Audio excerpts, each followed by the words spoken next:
Michella Chester with NCAA Digital, and we're going to break down our first 2022 college football playoff semifinal between number 2 Michigan and number 3 TCU in the Fiesta Bowl. The game will be at 4 p.m. Eastern on Saturday, December 31st on ESPN. The Wolverines are back in the national semifinals for the second straight year. They finished the regular season 13-0 for the first time in program history after a dominating win over Ohio State and then a big win over Purdue for the Big Ten title. TCU, on the other hand, was somewhat of a surprise this season, starting the year unranked. The Horned Frogs are playing in their first CFP semifinal under first-year head coach Sonny Dykes. They dropped the Big 12 championship in an overtime heartbreaker, but maintained the number 3 seed.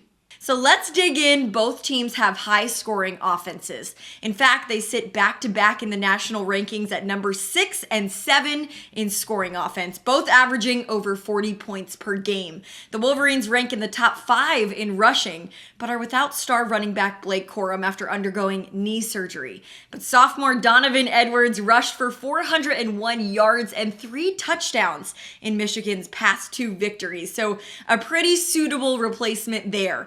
QB J.J. McCarthy has thrown for 2,376 yards with 20 touchdowns with just 3 interceptions this season, leading a steady and dominant Michigan team. TCU has been led by Max Duggan, who went on to become one of the nation's most efficient passers and this year's Heisman runner-up. He threw for 3,321 yards and 30 touchdowns to 4 interceptions. The Wolverines will be his biggest test to date, as Michigan's defense has allowed the 3rd fewest total yards per game among all FBS teams. So, can Duggan and the Horned Frogs break through the Wolverines' defense? That is the big question heading into this matchup. We will find out the answer as these two teams face off in the first semifinal matchup. Michigan looking for its first ever playoff win after last year's semifinal exit, and TCU looking to cap off its historic season. Get ready for a good one on New Year's Eve.